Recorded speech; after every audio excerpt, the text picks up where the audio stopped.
short.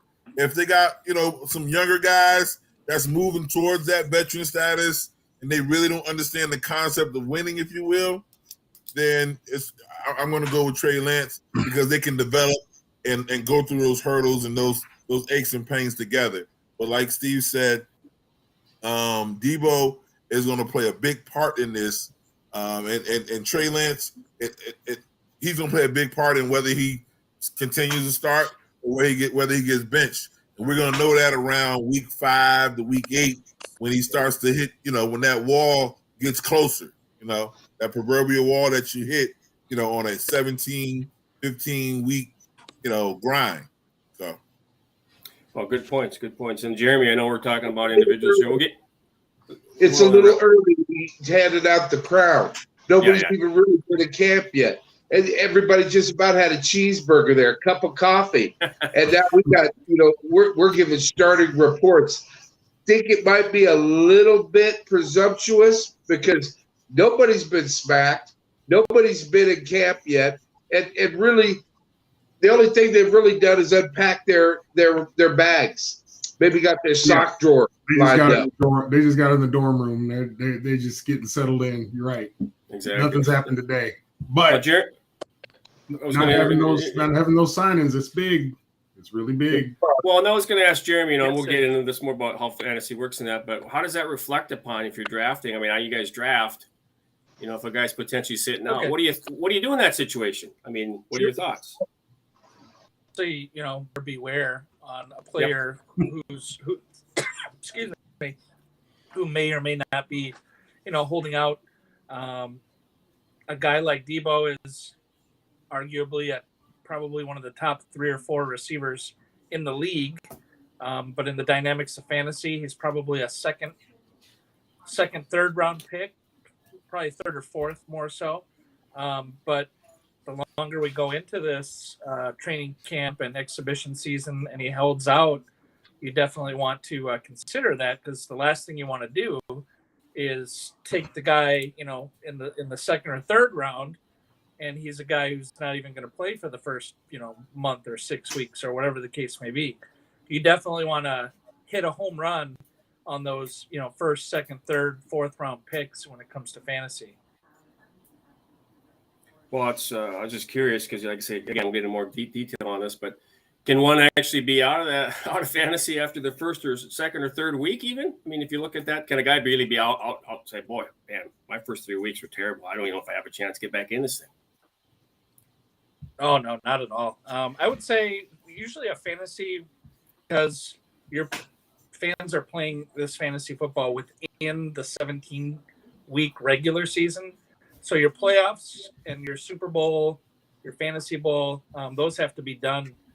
Usually they're done by week, the 2nd to last week of the season, because that last week of the year, teams will have, playoff implications or not, and they'll sit a starter or not. So in the world of fantasy football, your fantasy bowl is week 17 out of an 18-week season. So with what you had just asked Sid about, hey, maybe I picked a guy like Debo and he's sitting out, and loss record reflects that, I'm 1-2 after 3 or 0-3 after 3. You have about 13 weeks overall to lock in your playoff position. So if you're 0-3 and you have Debo and he's sitting, hold on to him. Maybe trade him. See what you can get for him. Where you might need some strength at other positions on your roster.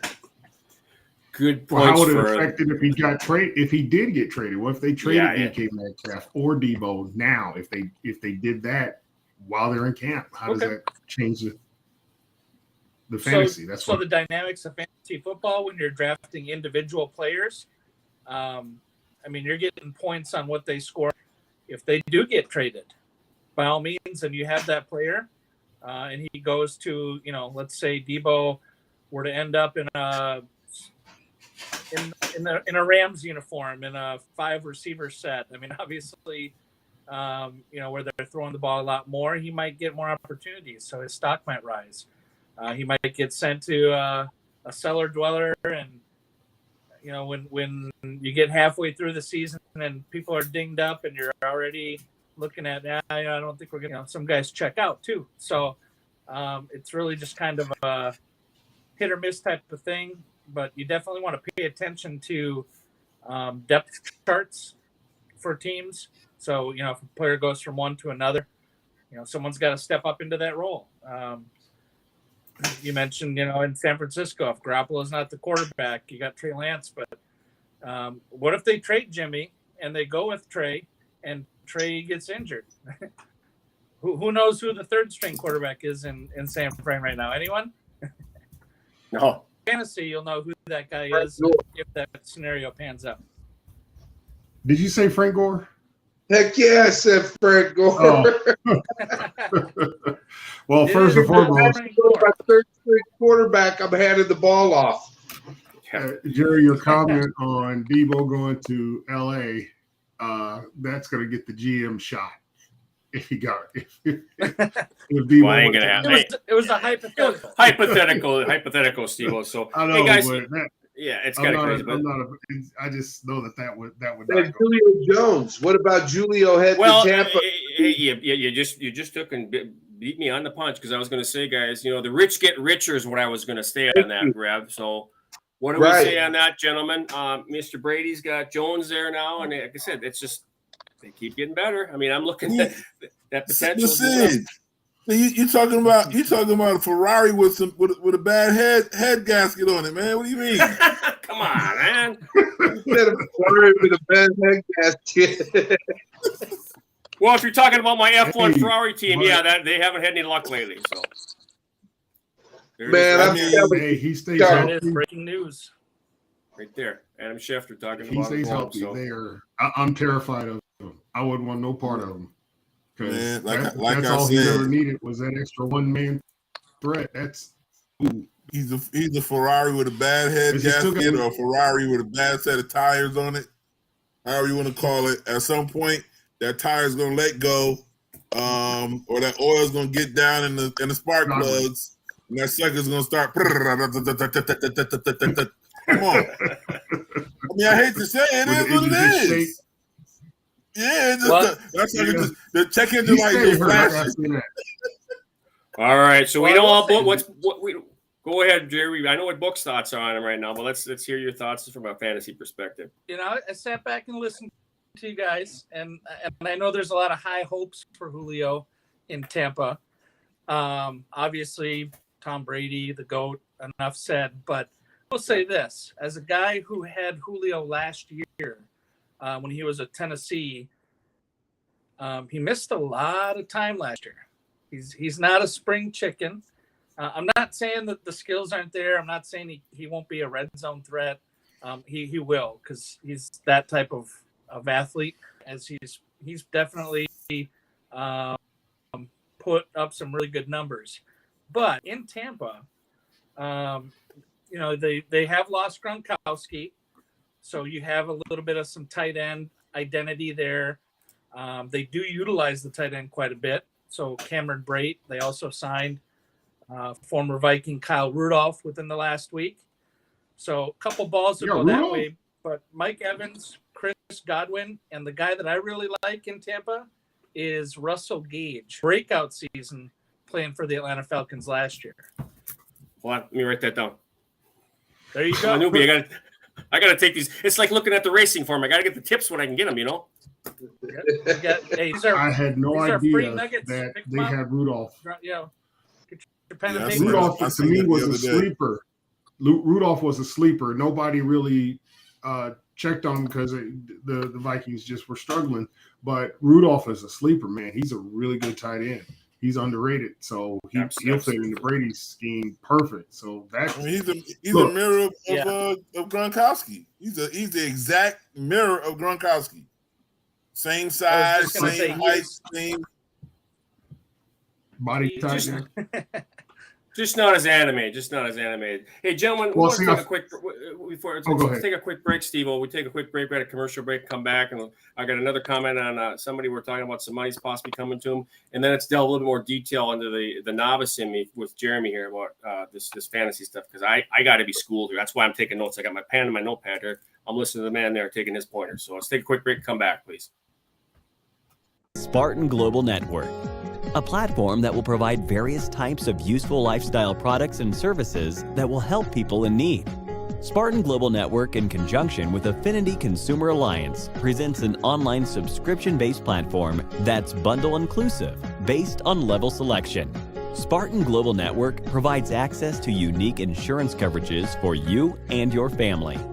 Mobile phone breaks down? Our mobile rescue plan covers more than 15 common repairs and even water damage maintenance. Car broke down while on the road? We offer 24-hour roadside assistance to make sure that you are safe and covered in the event of an emergency while on the road. Going for travel? We are able to offer our members discounts on flights, hotels, rental cars, vacation packages, cruises, and more. So, what are you waiting for? Visit our website for more info at SpartanGlobalNetwork.com. Back at it here. Thanks to Spartan Global Network. Compliments a book. I was going to say, gentlemen, before I went to break there, I had to mention, I wanted to bring up one other quarterback, if you don't mind me asking, and get your thoughts on this, because we talked about the craziness in the salaries, and Murray and Watson and that. But there's one other gentleman I want to get your feedback and his implications for him as well. Mr. Lamar, the man with the money grill. What do you think? Is he going to be the next $50 million man? What say you? What's your thoughts on that? Is he going to get the cash or what? I mean, in the day and age of the big play quarterback, big play offense, I think he's more than going to get the cash. I mean, he kind of has. I mean, the franchise has no choice at this point because everybody is looking for the Pat Mahomes prototype. Big play, extend the play, razzle dazzle. That's what the fans want to see. Okay, so he's definitely going to get the money. Without a doubt. And if the Ravens don't, I mean, they're dumb as a tin can with poop sliding down it. You got to pay your bell cow. You got to pay the man. Yeah.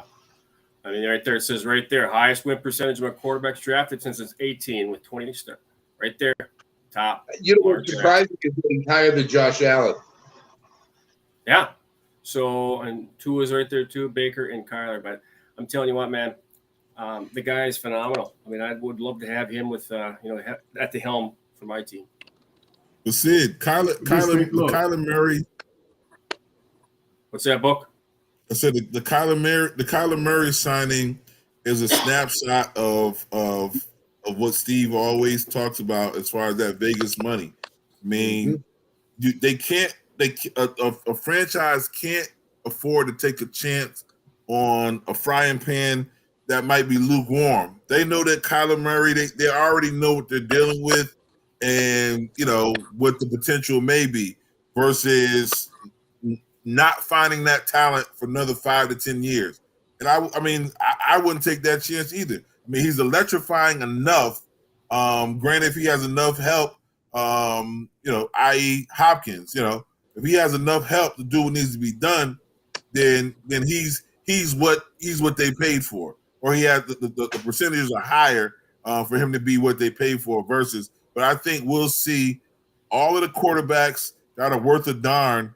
They're going to get their money because nobody wants to roll the dice and miss, versus hitting. And I'm going to say that Lamar is, again, he is one of the magical quarterbacks. So this is one of those, look, you don't get these. There's not many of these guys. They are rare, very, very rare. So you got to do what you got to do. Not to mention he carried the team last year. Yep. They 4 or 5 running backs got hurt.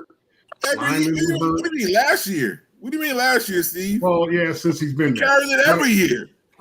But he had mounting injuries, and they were still competitive all year long. And Steve, he did it by himself. That's the problem with the Ravens scenario. The Ravens aren't going to invest to give him the help that he needs. I mean, the boy's been in there 3 years, and all they got is the tight end, and he's hit or miss when the fire is hot. When it's playoff time, you don't know what you're going to get. They don't got no receivers, so what they do is they put all the weight on him, and now he gets hurt. So now his career length is cut in half at least because he can't keep taking those hits. He can't. Yeah, that's a good point you make. To a magic bed and healing. I'm a receiver for the Ravens. I'm hate mailing Ulish Booker right now and Simple. All right. Well, let me go over to our expert there because I got a little comment here too. Troy Greer saying the best fantasy quarterback he thinks is going to be Josh Allen. So I want to know your thoughts. First of all, Lamar here, since we're talking about Jackson, and what are your thoughts on this quarterback scenario? Because there's a lot of good ones. First off, Sid, just a little note to you and Rev, Steve, anyone else for the draft that we have coming up. Go grab yourself a magazine. All sorts of fun numbers and knowledge in here that you can use to. That's not a magazine. That's practically a book. Taking a certain guy. You mentioned a couple quarterbacks and a couple teams, and they kind of tie together a little bit. Lamar Jackson and Kyler Murray in Arizona.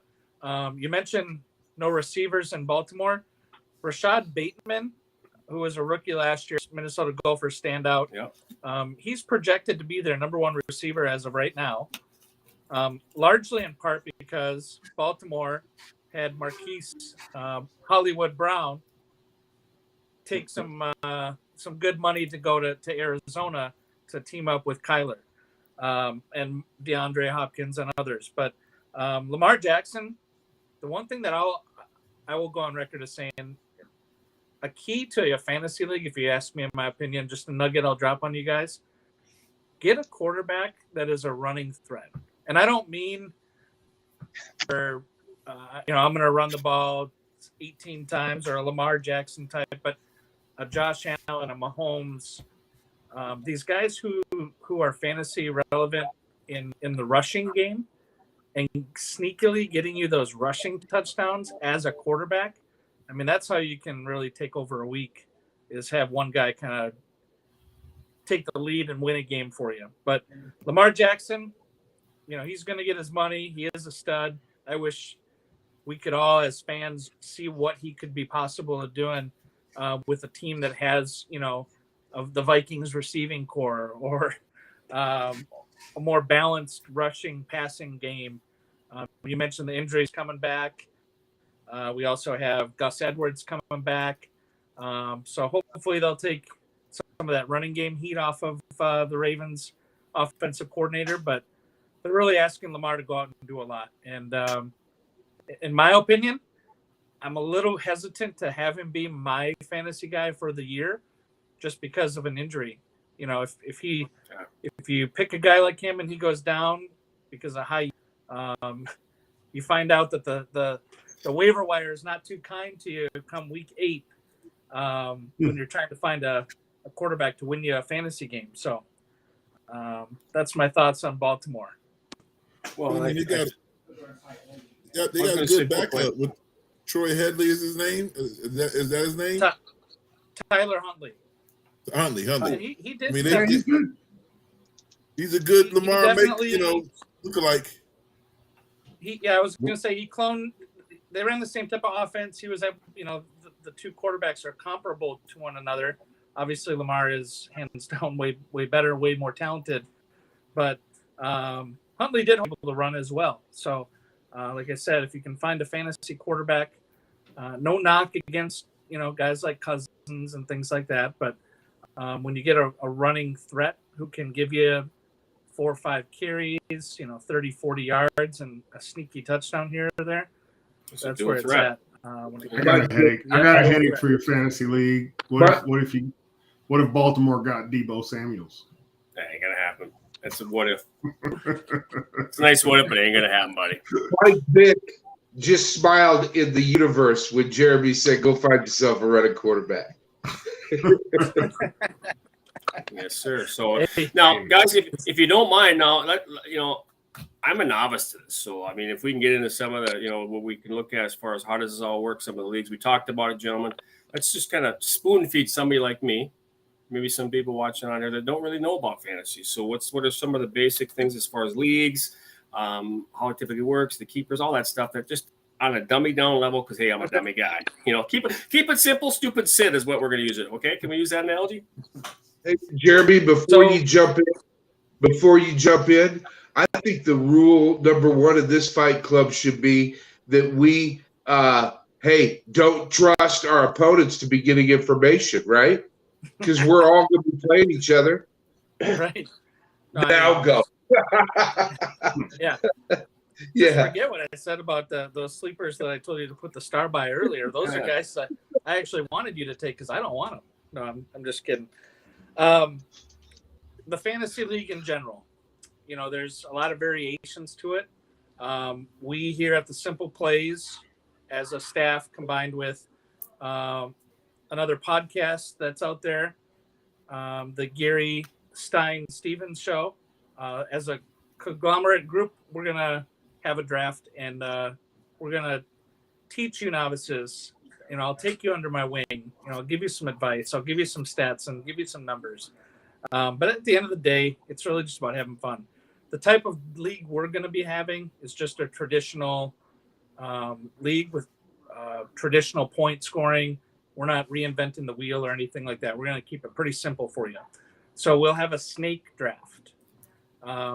Usually in a fantasy league, a snake draft means if you have the first pick in the first round and we have 10 guys, you're going to go 1 through 10.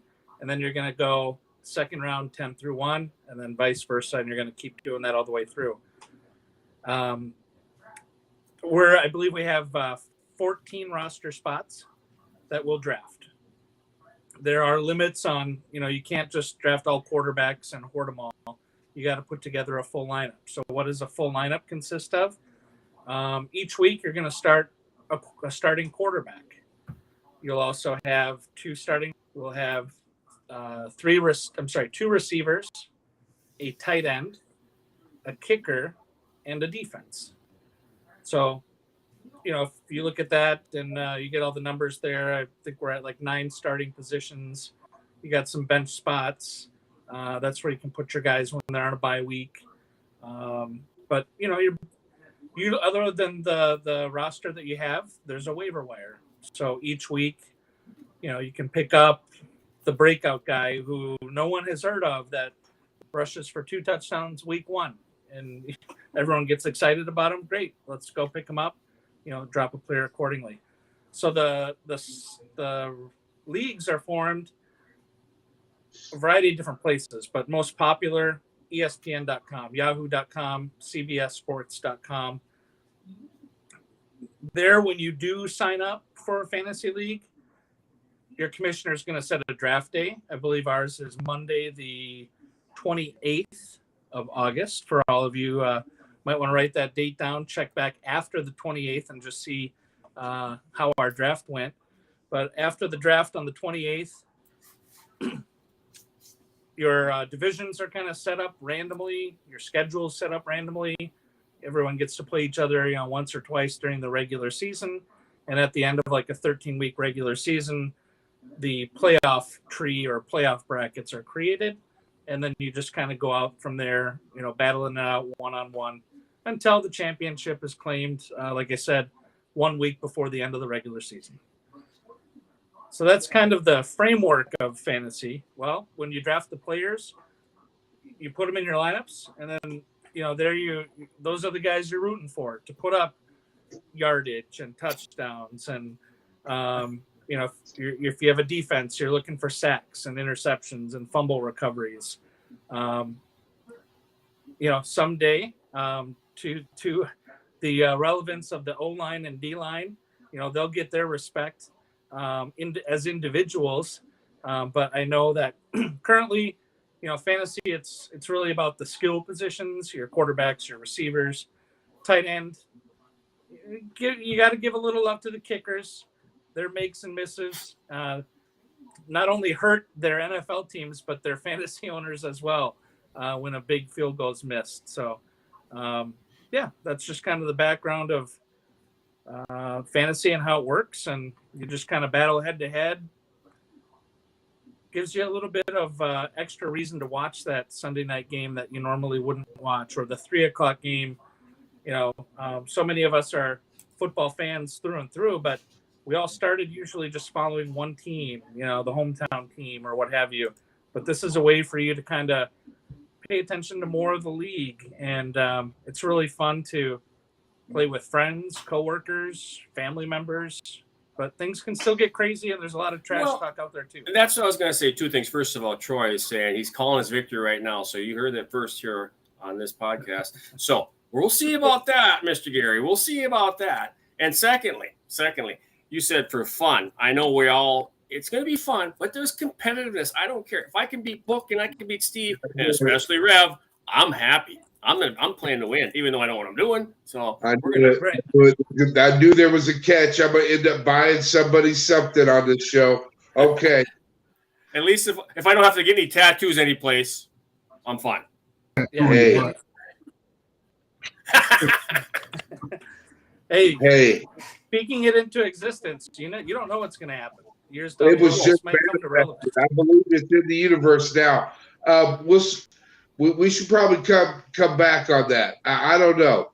I think I have a tattoo idea in mind for two gentlemen there on our team. Our background guy, Mr. Zach, who's the big Michigan fan, and Sparty right there. See, there's the tattoo we got going between those two. I think that'd be, Sparty versus Wolverine. What do you think on that, Ralph? Well, I'll tell you, I don't like either one of those ideas unless it's Crimson and Cream. Boomer. Okay, we'll see. Which leads me to another question, Jeremy, if you don't mind. Is there a collegiate football fantasy league? Do they do that for college, or is it strictly pro?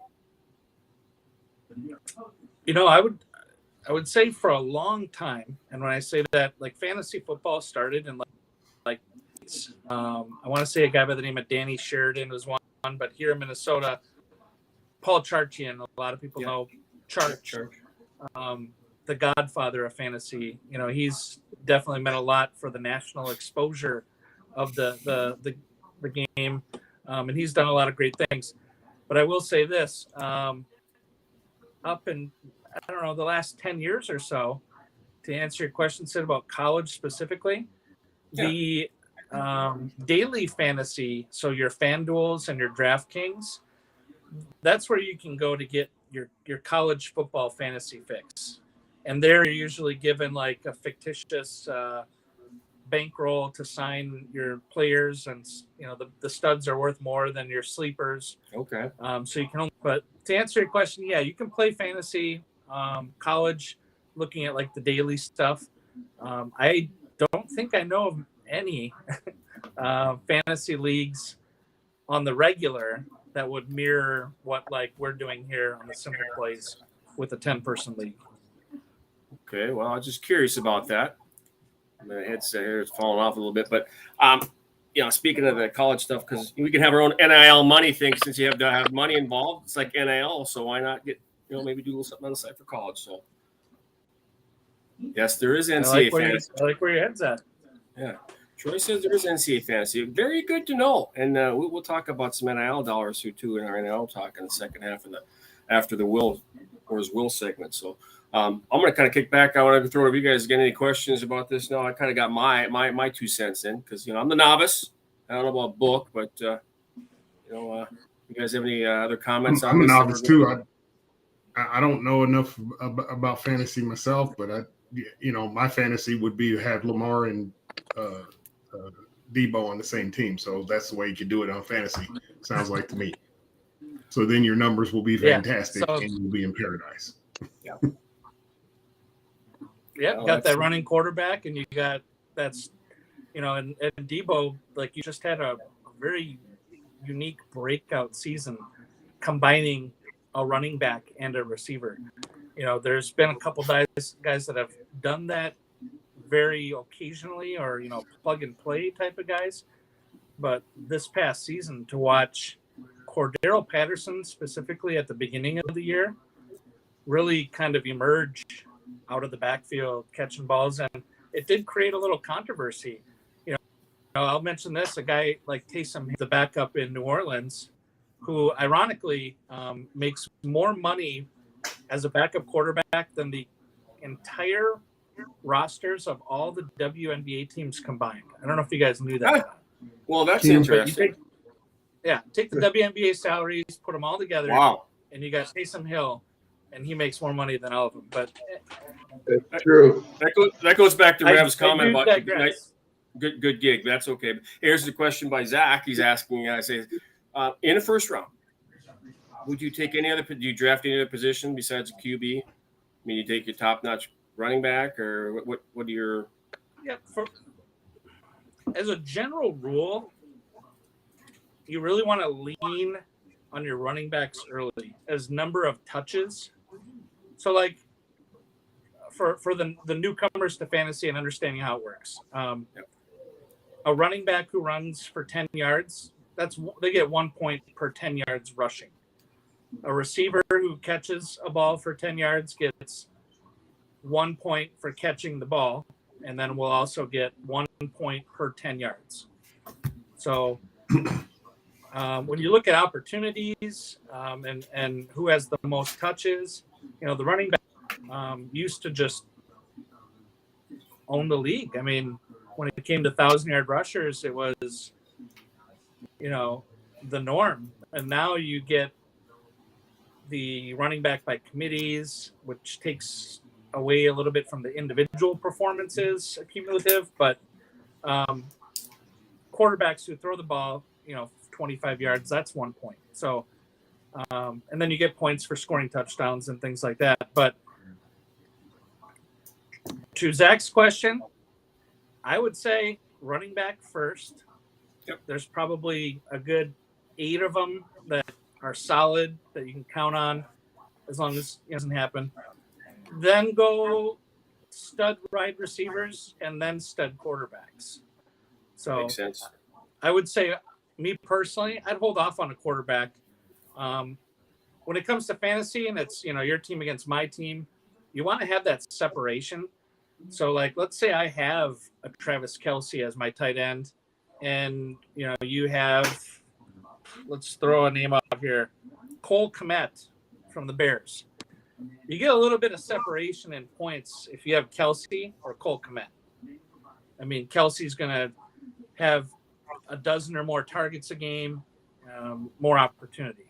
So if you can draft in a way where you're kind of creating that little bit of separation at a couple positions, when it comes back to your bench, and you could take a little bit of a shot on a couple sleepers. At the end of the day, it's all what does PA say, Rev? Have a chance? You need a chair, a chip, and a chance. There you go. Share a chip and a There you chance. go. Okay, I'll take that one. Well, all mine are going to be sleepers. I'm going to put it that way. So, if you wouldn't mind, I mean, since we talked about some of these holdouts and things, let's bring up, and then the guys can talk about it too, our pros. How about some people as far as moving, players that moved to different areas, different teams? What kind of effects are they going to have in their fantasy and their team this year? And I'll just kind of sit back and let Book and Steve and everybody else kind of comment on that, because let's get you some key people. Obviously Wilson and some of these trades we talked about. Yeah. I mean, at the quarterback position, there was a lot of movement. So I'll just kind of go through some of the names that moved. Russell Wilson to Deshaun Watson to Cleveland. Will Deshaun Watson play? We don't know. Carson Wentz to the Commanders. Matt Ryan to the Colts. The Falcons losing Matt Ryan, getting Marcus Mariota and Mitchell Trubisky. So those are just a handful of the guys who've been on the move. The one I really like is Russell Wilson. He has performed. He's going to be given a few more tools to succeed in Denver, kind of what he's accustomed to. I know that Seattle just took a big blow to their running game with Chris Carson possibly retiring. So Seattle is a little bit iffy this year. So I think Russell took took his time to get out of Seattle, but got out at a good time where he can be very productive in Denver, rising the stocks of receivers like Cortland Sutton and Jerry Jeudy. I do like Matt Ryan going to the Colts and the increase in productivity for a wide receiver by the name of Michael Pittman Jr. A lot of people wouldn't say he's a top 10 receiver, but when you bring a proven, established, been there, done that type of quarterback like Matt Ryan, who's been in the league for a decade plus, and we mentioned Julio earlier, the relevance that Matt Ryan had with Julio, I see him translating that to Michael Pittman, who was kind of had a breakout year last year. With the wide receivers on the move, top of the list there would be Devontae Adams, leaving Green Bay and going to the Las Vegas Raiders, reuniting with his college quarterback, Derek Carr. You have Tyreek Hill going to the Dolphins, Amari Cooper going to Cleveland from Dallas, Devontae Parker going to New England from Miami. We mentioned Marquise Brown going to Arizona earlier, but the one that I really like is A.J. Brown going to Philly to team up with Jalen Hurts, giving him some options on the receiving core. But I really think A.J. Brown, as long as he's healthy and can keep that hamstring, healthy all season, I think he's going to have a huge year. And then I also like Allen Robinson leaving the Bears and going to L.A. as well. Okay, good points. Hey, I know I wasn't going to say anything, but I do have a question on this and a comment too. What about, say, a draft pick and I'm going to mention Book's team, Pickett going to Pittsburgh to push the existing guy that, a little older. How is that going to affect? I mean, guys like that. What are your thoughts on that too? I mean, just want to get your feedback on that. That to me is Kenny Pickett, the Pittsburgh situation. Yeah, I mean, someone like that, and other quarterbacks that maybe coming in our draft picks that maybe they're going to push that veteran that's on the getting long in the tooth, so to speak. Yeah, I think back and talk a little bit about, that whole Amari Cooper to Cleveland. That looked a lot sweeter when Deshaun didn't look like he was getting half a year or a year, as well as the fact that they had Baker. Now, I mean, now you're messing with Amari's money, because now he's thinking, how many touches am I going to get? When we bring in the next guy, and obviously they've done that, but not playing with them. Here's where that whole fantasy thing. I'm like, what happens to a guy like that? I'm thinking like Jared Goff. The big trade out of Stafford gets a ring, and what does Jared get? He gets Detroit. He gets Auburn Hills, in January, December. Right. Yeah. The Amari Cooper thing, definitely looked a lot better knowing he was now, with the suspension looming, whatever the case may be there. It definitely decreases his value. So, if I'm looking to draft him, I probably wouldn't, even though I might really like him, I'm not going to reach for him. And when I say reach, when you get into these apps, like you guys will when we get into our draft, but the draft's pretty easy. You don't have to have all these numbers and things in front of you. It's going to kind of show you in the app the average draft position that a player has been within ESPN.com or Yahoo.com. But it all, and then using that as a guide. Hey, I really like this guy. I'm going to reach for him, so I'm going to take him earlier than that number. Or, you know what? I don't like his situation, and people are drafting him high because they think he's going to be with Watson. But I'm going to kind of chill on Cooper, and that's kind of where I'm at right now. I want to wait and see how that shakes out.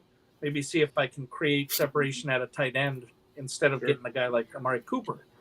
So, well, just listening to how this kind of functions, I'm sitting there thinking like, well, this is definitely a reason to watch the second half of the preseason games, because that's where you're going to find, because the guys that have that come out season, I think Kelsey was one, Tyreek was one. They didn't come in, they weren't the starter day one, but they earned their spot. So you're going to see, and what gets those guys on the table is what they do in the preseason in the second half. And most folks tune that out. But you got to watch that. It's real important now.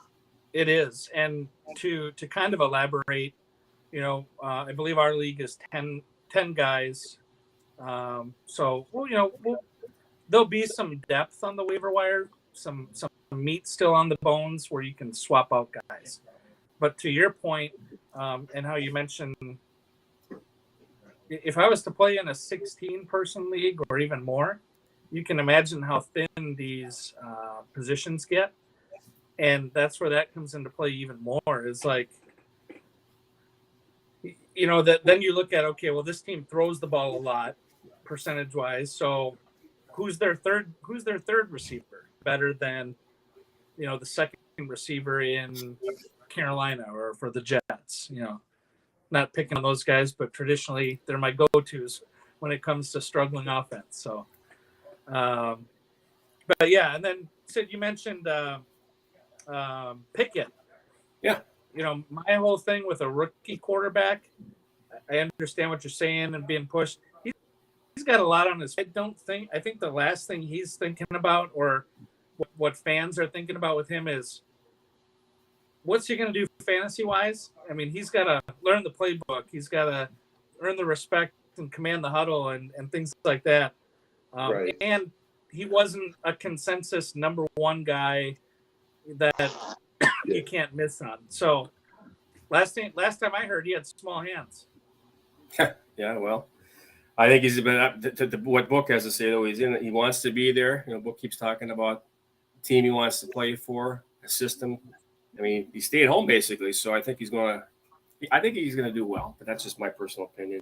And then you talk about go ahead, Burke. Was there a quarterback that played for the Vikings back in the day that had small hands? Do you remember what his name was? Yeah. I think I heard a few small-handed ones. They used to say that Pep had small hands, okay? But the biggest problem with Pep was he was 260 pounds. So whatever was laying behind them hands, go ahead. Tackle that be an outside linebacker. I remember talking to like Andre Crockett and some of those guys, and he was just a fast linebacker that could throw the football. So, Book, you were going to make a comment about my 2 cents there on Pittsburgh. What were you going to say, sir?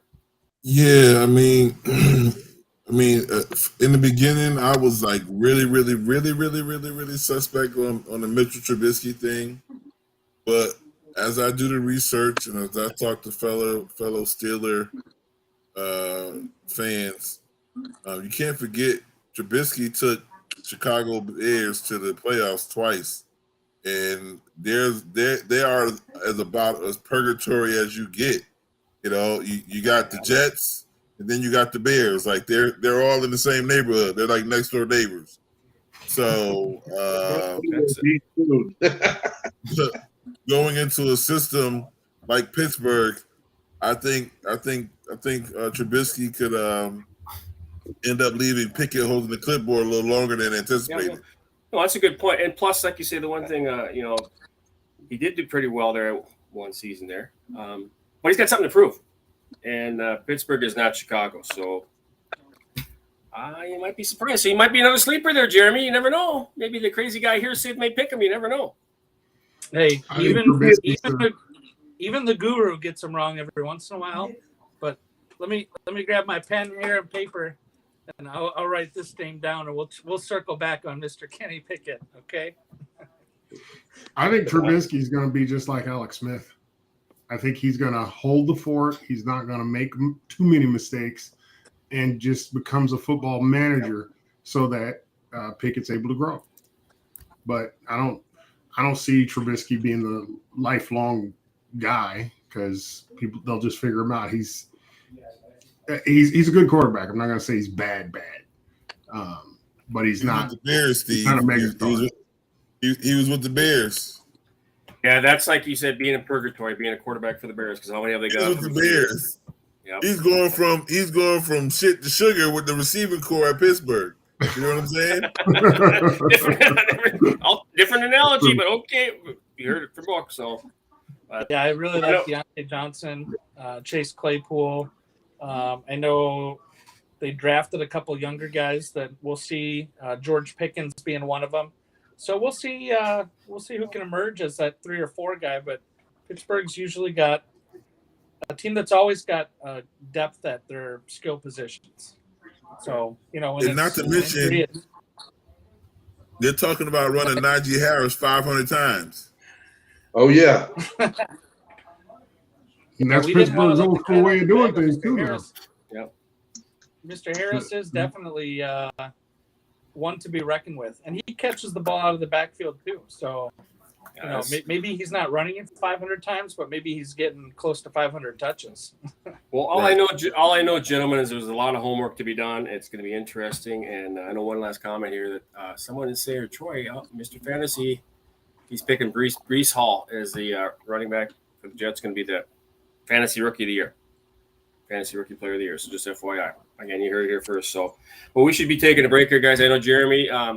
We got to end up letting you go here, and I know you got some other prior commitments going on as well. We got Will coming up. We're going to find out where's Will and all his fun activities. And I'm looking forward to this fantasy thing. I'm getting more, at first I was kind of like, whatever, but I want to surprise some people. I might have to get into this a little bit more. So thanks for the advice tonight, Jeremy. Yeah, no problem. We'll hop into it, and we'll talk more next week. Sounds very good. Right Appreciate here it. on the Simple Playz. That's our man, Jeremy Johnson. Our fantasy. How's that for a commercial lead? Great plug. Great plug. So, with that note, we'll take a quick break and come back with Where's Will.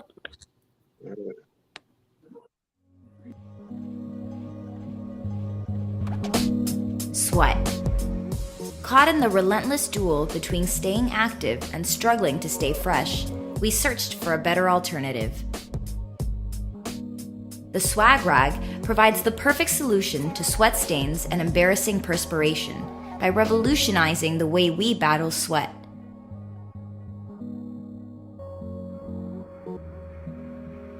Gone are the days in which we were forced to carry around an unseemly rag to wipe away unwanted sweat.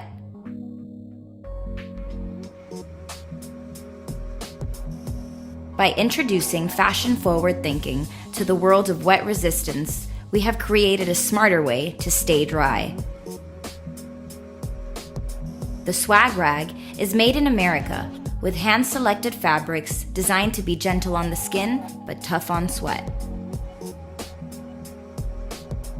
By making it both trendy and convenient, we have bridged that embarrassing gap between looking good and staying prepared.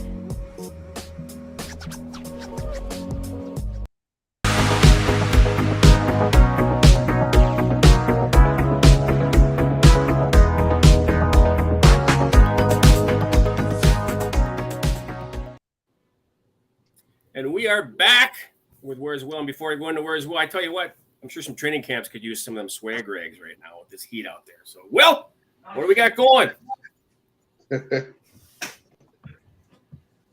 Oh my, oh my, oh my. We got him on. We got the voice that's going on. We got Will's voice. Let's see. That's a 50-50. Let's see a 50-50 chance tonight. We got Will. Will is hiding his voice too. Can't hear you. Do we have closed captioning? We don't. The Where's Will segment is always a hit or miss. This is a surprise. Will, you got the mute. He's got the Jeremy Johnson problem that we had around before he got on. So hopefully, because Will had some exciting things to talk about, some tailgating things he's got going. So he's going to regroup. Hopefully he'll come on because I believe he's got some surprises on some tailgating and incorporating super fans. So hopefully he'll be able to come back. But that's good gig too. That's like a backup quarterback in the NFL. If all you had to do, well, I know personally, if all I had to do was go to the game and eat, and then say, "This is better than this." Oh, hey, heaven! Yeah, Will, we just going audio. Will, we got you. Hello, can you hear me? Yes, we can. We know we got the graphic up there, so we can hear you. That's the key. What do we got going, Will? I was excited to hear from you today. So I just came. I was at the 3M this morning. Well, not this morning, but this past weekend with some of the PGA guys in the Minneapolis-St. Paul area. Got to meet Ricky Bauer, talk some BS with him for a little bit. Obviously, Kevin doesn't like the fact that he went to Oklahoma State since Kevin's an Oklahoma guy, but that's a whole other story for another ball game. So that was a good thing to see. Just seeing the community celebrate golf in the Minneapolis-St. Paul area. Congratulations to Tony Finau for winning the 3M Open. I am preparing to go to Canton, Ohio next week for Hall of Fame. So that's something I'm really looking forward to, getting reunited with my super fan friends again. So that's something that I'm really looking forward to myself. One thing that I was thinking about, and there's a lot of super fans across the United States of America, we're going to do a tailgate of the week or a tailgater of the week. How that works is that we're going to have super fans submit like copies of their tailgates or a photo of their tailgate. And who knows, I might just come visit your tailgate to see how good it is if it indeed ends up as a tailgate of the week, and maybe hook you up with some good stuff. We'll see. But that's what I am working on, and I think that is certainly something that should bring a lot of interest in the super fan community as well as the general fan community on how they can become more well known with their fan base. Awesome. And that's going to be both collegiate and professional, or just pro, or yes. A combination? Okay. Well, any fan base of anything. It could be college basketball, it could be college football, it could be college golf for all I care. It could be baseball, basketball, football, anything really. Well, I'm looking forward to that because everybody likes to eat, and we like to see some of those crazy fans out there. And I've seen some pretty crazy tailgating, some of those buses, and some of those really big-time fans have down south that travel in the buses. Yeah, I can already tell you Kansas City's going to win. There's definitely a lot of potential to, just because athletes get recognition all the time. It's like, you know what? Let's have a spot where we got fans of all teams, college, pro, depending on what the sports that you're celebrating have. Because when it comes to sports, athletes are nothing without the fan involvement of the game. So let's recognize the fans the same way we recognize those professional athletes. Absolutely. That sounds a great idea to bring some super fans in and tailgaters in here at the Simple Playz. And I'm looking forward to seeing what that Bears fan, if he does a tailgate. I don't know. He's got the swag for it, but can he do a good barbecue, guys? I don't know. That's what I'm telling you. Kansas City's going to win because that Chicago Bears fan, he caters everything to his private tailgate. So that's a great tailgate to go to whenever you go to Chicago for a Bears game. Whether it's Bears Vikings in my case, or whether it's unfortunately Bears Packers in Sid's case. But that's a whole nother story for another ball game. Also, there is an event that one of my people are doing, Brown Box Tees. They're hosting an event in Apple Valley. It's like a tailgate type setup with food trucks. We'll get into know local businesses, and just because you can be fans of anything really, not just football, not just sports. You could be fans of your local businesses. Like you might go to your favorite taco stand from down the street and go eat your favorite burritos or whatnot. So that's something that I was looking to do. It's called the Backyard Business Bash. It's at 5708 Upper 147th Avenue. No, excuse me. 147th Street West, Apple Valley, Minnesota.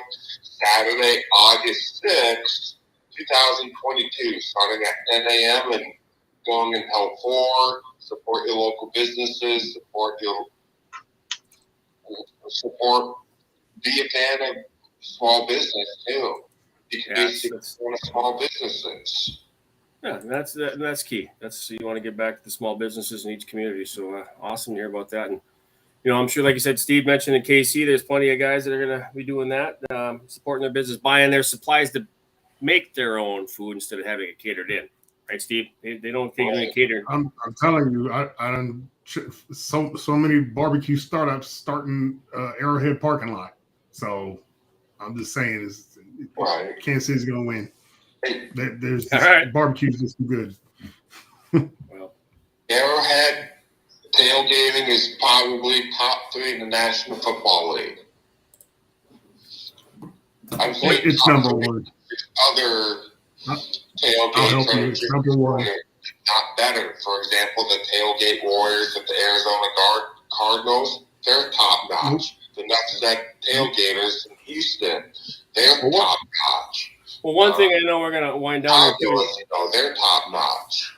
Well, at least the Bears fan that you saw, Timmy from the bus, dressed up in a Chicago Bears hat, for crying out loud. I want to hear one of these times from Book if he talks about out east there, because they've been pretty quiet about the Eastern tailgaters. I'm sure there's some crazy fans in Pittsburgh and and Philly and all those fans out there. They gotta have some crazy fans out there tailgating, Book, don't they? I mean, the Giants, the Eagles, definitely. I think they put on a pretty good show. Now, I don't know how friendly they are to the foe, Yeah. but they definitely put on a heck of a tailgate. You know how friendly they are. You know how friendly they are. They don't barbecue. They freeze their food for the game. You know what I'm talking about. All that ice cold beer they're drinking there in Philly and in Pittsburgh. Yeah, that's for sure. And yeah, we remember an incident with the Vikings when the Vikings played out there too. So their fans, it can be a tough crowd out east there, but hey, that is what it is. So, well, Will, I know we want to get to our NIL segment here coming up, so we got to talk a little. There's been a lot of things going on in NIL, so we appreciate you popping on. I'm looking forward to getting this segment going with the tailgaters because I would be very curious as to who they have to talk to. I'll announce my first tailgater of the week, so we'll Sweet. go from there, and I'll give you an announcement of who my first tailgater of the week is next week. So all you super fans tuning in, stay tuned, and we'll put in a place to submit your submissions on the simple Playz so that you can submit your entry to become the tailgater of the week or tailgater of the week. Awesome. Well, again, Yes, thank you, Will. get it going. You bet we're looking forward to it. We'll get that video going so we can see some of these events are coming up too, but glad you're able to get on. So I appreciate you talking about tailgating. So with that note, Will, we're going to let you go. We're going to start talking NIL. I don't know if we're taking a break or if we're going to go straight into it. Looks like we're going to probably go straight into it because we're on the tail end here. I didn't see our producers say anything about commercials. So let's just jump right into it. Gentlemen, there was a lot of things I want to bring up here with NIL because we've been kind of lacking in that recently. One thing, just as an FYI, because this was something I talked about with you guys several weeks ago, was NFTs. Believe it or not, I wanted to point out NFTs represented, I think it was 17% of athlete NIL deals. That's a pretty good percentage. And it's a way for the athlete because it's branding, as far as branding who you are, and that's the way for them to take and utilize their own image through NFT. So just had to throw that out right to start. But there's a couple of very interesting things that kind of come into what we're talking about. One of which, Coach Harbaugh, who's not a Sparty, he's a Wolverine, but I want your thoughts on this. I know Coach Harbaugh said Big Ten should share the TV deal with the players. Should share that TV deal with the players. Gentlemen, we'll talk about this. I know what probably Book and Steve's thoughts are, but let's hear it. Coach Harbaugh's talking out. Got it all, sir. Kevin Warren, yes. And I got something else to talk about Kevin Warren, so keep it going. Book, I mean, we've been talking about this.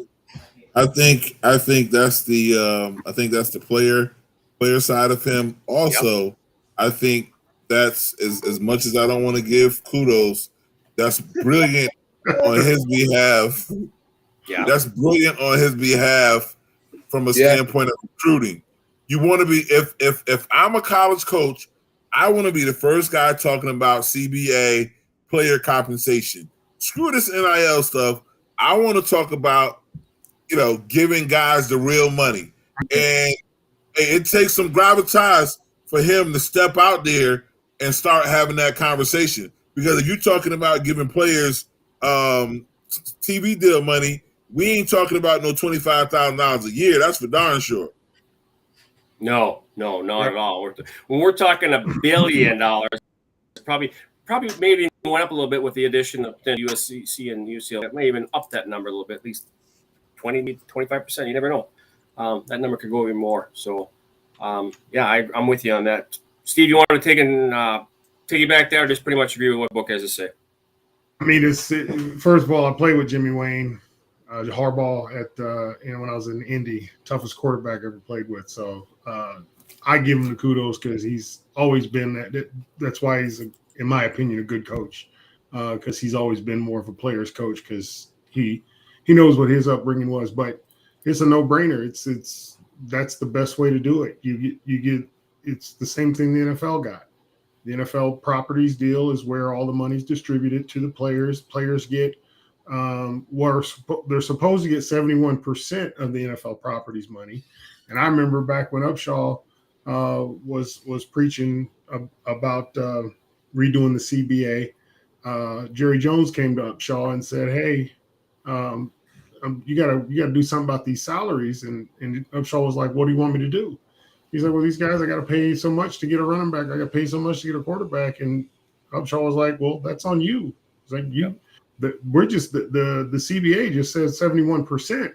If you want to pay him more, that's your discretion. But Jerry was coming to him like it was his fault, and it's like, no, it's not. It's not the Player Association deal. It is on the owners. So you're seeing these salaries go higher and higher, and Jimmy's saying, "Hey, let's stop being dumb about this. Let's just pay these guys." Yeah, well, I think, and Book, I'm sure Coach Tuck might be thinking the same thing too. Let's be honest, just that Harbaugh being rid of the punch. Don't you think? I mean, we don't know what he's saying, but he's probably saying similar thoughts. I would guess. I mean, at the end of the day, all I know, and it pains me to say this, because I told somebody of relevance that we may want to be thinking about player compensation versus hanging our hat on this NIL thing. Yeah. They told me where we need to be, and I'm like, not after you let old Yellow Belly beat you to the punch. You know what I mean? So, and people don't understand that recruits are watching. The recruits are watching and listening.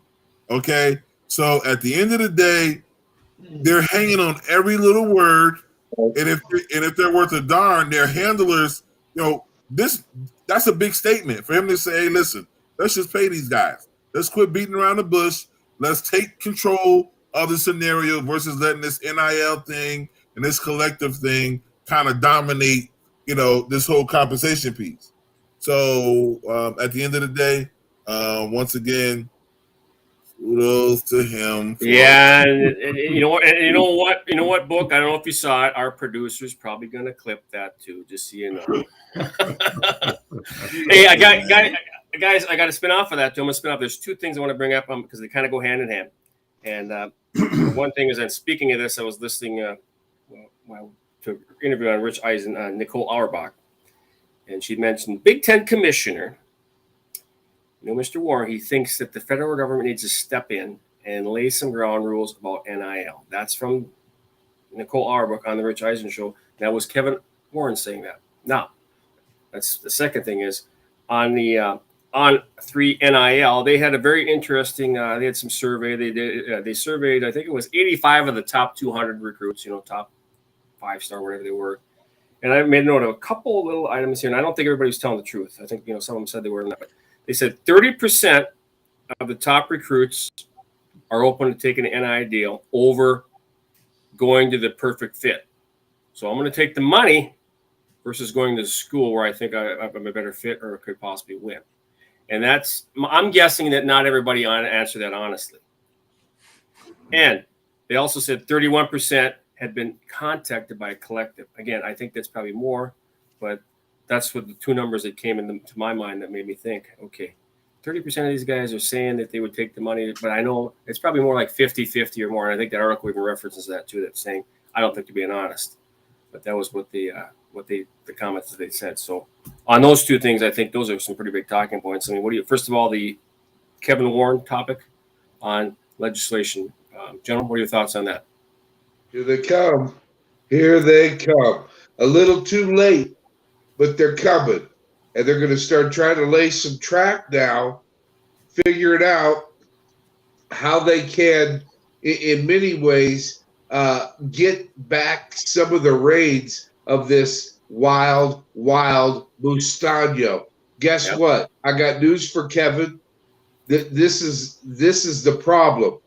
When you are a large institution, you move really slow. And with technology and with cell phones, it's literally that easy. And that's where we're at. We're up against how quickly can they move? The answer is we just saw about a year too late. Okay. Well, Yeah, I mean, go ahead, bud. yeah, I think they're definitely a day late, the dollar short, and he's singing this song and dance because in lieu of this multi-billion-dollar TV deal that just came down the pipe, they don't want to cough up that money because they know what's next. So he's calling in Big Brother. He'd rather for Big Brother to get a cut or figure out how to navigate it away from the players back into the coffers of the system per se. So he's just trying to leverage his risk, if you will, and keep that money in the coffers versus having to pay the players. I mean, because it's real simple. How many times have we said it? A deferred compensation, give them a stipend, give them an academic curriculum that allows them to understand the money, and they grow and learn with the money. Period. It's that simple. You know, people of a lesser understanding will say, "Oh, well, it's going to hurt the school's bottom line," and the blah blah blah. I'm like, that couldn't be the furthest thing from the truth because that money is coming from a whole other direction in the first daggone place. They're not including book. They're not including ticket sales. Not including Vegas. That's just the TV deal. So yeah, that ain't gonna hurt the schools. Eddie's biology teachers, you're gonna get your nuclear microscopes this year. It's okay. You're gonna get the Hamlet books. But schools don't even operate with debt. They pay for everything. So they bond, which creates the debt. They sell the bond, and then once they pay the bond off, that's it. They just pay the ROI at the end of when the bond expires. They don't operate with debt. So trust me, these stadiums, they're paid for. The expansion to their weight rooms, it's paid for. All of those things are paid for. They're not going in, oh, we got to write these checks. The only thing they're writing the checks for is the utility bills. And even that may be subsidized by the state in some form or fashion. I don't know all the economics of the school. I just know that they're full of it when they're sitting there talking about this stuff. And they let the NIL go to try to look like chaos. Okay, you need Big Brother to come in and take care of you. It's like, no, we don't. We need to unite as people and come together as people and come up with a better idea because the governance that's existing doesn't work. If it worked, you wouldn't have had this NIL deal. You'd have had players getting compensated back in '92 when I played, and we would have been. You could have had a injury benefits package for you back then. When these big TV deals were coming out, when it was Big 8, Big 12, Big 10, all these things were there. I mean, it's the opportunity. He's probably a Democrat. I'm not a Democrat. I'm not a Republican. I'm neither. I'm talking about the Big Ten commissioner. He's probably a Democrat. Anyway, we digress, gentlemen. But I will say this: my thoughts, maybe in the back of my mind, just like I'm thinking, maybe he might have said that just to kind of make himself look good too in the eyes of certain people. Maybe. Oh yeah. Maybe not. It's all. But anyway,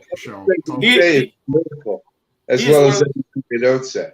And right now, he's one of the more powerful people in college sports when you get right down to it. Big Ten and the SEC commissioner; those two are very powerful. Yeah, he's a commissioner of one of the top conferences. He's going to have 16 teams in with a major television contract. And he's got 5 more. I saw something. I don't know all, but I know like a couple on there that were potentially they would be good fits. That I'm not saying it's going to happen, but Miami was on that list. FSU was on that list. I can't remember that, but those two come to mind. Huh? So I'm just saying that guy's going to run the show. So now on that second portion, gentlemen, what are your thoughts on what I just stated there about the 30% saying they would be open to taking NIL versus the actual fit for a team? And I think that number is higher. I think that's Oh yeah, that number is way low. That number is definitely way low because these kids are taking visits and they're seeing what it really is. You know what I mean? You know, Rolls Royces, you know, Louis bags with $100,000 in it, $250,000 worth of jewelry. Your current draft picks taking these kids out.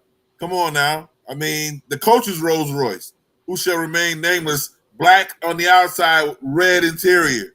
Okay, these kids, you know. So at the end of the day, it ain't so much about ain't so much about the team now. It's more of let me get my money because I could go to North Dakota State and blow my knee out and end up with Jack. So let me go to North Dakota State and get my bag and put the bag over here in the locker room, and then, you know, we can go on and play football and handle the X's and O's.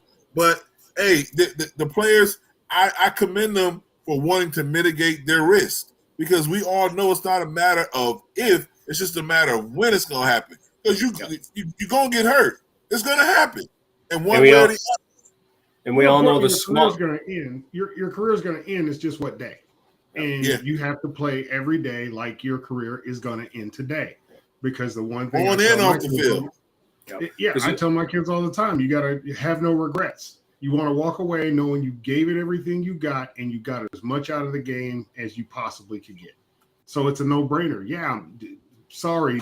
I think that percentage is more like 70%. Oh, no. They even said that in the article. They even stated that in the article that they thought it was 50-50 or higher, which is probably higher than that. So, I mean, let's be honest, you know, if you can get the money now, I mean, I didn't play at the high school. I'm a D3 guy. My body's beat up. You know, I got 2 new hips, knee surgeries, and plate in my feet. I mean, that's from all playing sports, man. So if you can get the money then and set yourself up, do it. I'm with them. Period. Go play in Boise for what it's worth. A couple other things, guys. One of they just kind of. And you mentioned the NDSU, and don't be surprised if eventually they move into some other conference too. I think they're getting to that point, but Rev's laughing at me there. Love it. Yeah. I'm a Bison guy. Yeah. But on the other note too, I got to bring this up because I told you guys off air who my college team was, and you laughed at me. But I'll show you right here to prove it. You see it? Well, but like. So the Vols, and we got to bring up the coach there, the past coach, Pruitt, whatever was there. I can't remember. Is that who it was? Whatever, former coach. Paying off. I mean, his wife involved. And your coach there in Missouri, by the way, kind of laughed at that because he was an assistant when he says, I don't think my wife did a very good job. She wasn't getting involved. I don't know if you saw that. Drinkowitz talking about his time there with volunteers coach there, Steve. He was? He's not saying a word. He's not saying a word on that, but I'm not choosing the right details of the story. Yeah, Coach Trick, that's right. He was on Jim Rome today talking about it. I tweeted that, and it's very interesting. He pretty much, didn't put him on the bus, but he was joking about, I don't think my wife was dedicated enough. She wasn't doing her job. She's not doing her job. She wasn't doing her job down there, meaning getting involved, paying people that. But anyway, I digress on that. So, I got you. That can lead us down a whole wrong road for the end of the show. Yeah, it's craziness. I just tell you, it's craziness that but now it's coming out. He's got sanctions and stuff on him, but whatever. Everything's now in the open, guys. It's in the open. That takes away. Like we talk about all the time. Back his Heisman. What was that? Get Reggie Bush back his Heisman. Well, yeah. No kidding. I mean, we can go on and on. We can go on and on about this topic. That's just Rose too while you're at it, since we're giving stuff back. Yep. Get in the Hall of Fame. That's a travesty. But right, Charlie Hustle, doggone it. Yep. We don't even want to get into that betting thing because that's a whole different ballgame too. Talking about college athletics, so we'll get there. Yeah, we'll get there. Exactly. I got some thoughts on that too. So, gentlemen, let's get into this. It's getting the bottom of the hour, kind of winding down. So, let's go into our final thoughts. We got a short crew tonight, but I think it was a very good show tonight. So, why don't we go up to the Rev and give me your final thoughts on tonight and the topics and where we're going from here. One of the things that we often kind of talk about is this. Really, this is about kids and this is about having a core group of people around you that is going to not just mentor you on how to throw a 15 and out or a button hook or teach you how to 3-step or 5-step or 7-step drop. That's not what this is all about. This is about creating in this athlete, whatever athlete. You could be a girls soccer goalie. You could be a forward on a basketball team in men's. This is really about how you are going to put the tool belt on for the rest of your life. That is having your financial affairs in order, your future in order, meaning that if something does happen, that you are financially, that you are mentally prepared for the mishap. Because just like Eulish said, it's not a matter of if, it's when. These are adults. By the time you get to the highest level, these are men and women playing against one another, not boys and girls. And so with that mentality, all we're doing is speeding up the process of giving all of the information to these kids. And like what was said already, is let the money grow with the individual. And yes, there are going to be hiccups. Nobody's perfect. There's not a perfect formula out there to discuss this. This is about taking all of the good as well as the bad and making conscientious, reasonable, logical decisions that will impact you for the positive into the future. That's my rant. Sounds good, Rip. Thank you much. We'll go down to Steve-O. Yeah, the thing to think about in just trying to get it all together is that, we're trying to help you make good choices, and using our networks and pulling our people together to rally around the kids and say, hey, we want you to have be the best you can be. And, you just want to manage your mistakes. As soon as you make one, you want to recognize it and then move on from it. So that's what we're trying to do with Simple Playz, is put together a package to where you have an environment and a network you can go to that you can count on, that is trustworthy and is not going to, sell you some snake oil. It's going to definitely do something to better your life. So making these good choices and just having the knowledge, because that's really the hard part about making choices, is if you don't have the knowledge of where you're going into, that's where it's hard to make a good decision. So that's what we're saying is like, hey, we done been down this road. This is what we've done. This is where we've been. And we've learned, and me personally, I've been waiting for this opportunity. I've been trying to get together, put together leagues, joining the college athletic association, trying to be players association, trying to do stuff to forward this on. And now this opportunity is open with the NIL. So we jump on it. And I just tell everybody, by all means, get every single dollar you can. I'm not here to hold anybody back from getting and I don't want to see the schools fail. I mean, I like to see the schools continue on, but they got to restructure some things. If you restructure it and, include the people that built your school, that then penance is done and justice is done. And that's the main thing I'm focused on with trying to get that message out there for everybody to find a way out of no way. Because we did it when we had nothing. So this is an excellent opportunity for these kids to cash in, and we're here to help. At Simple Playz. All right, fair enough. Book. Yeah, I've had the privilege to play for 2 Hall of Fame coaches, respectively. That's one in Bill Cowher, and that's 2 in Nick Saban.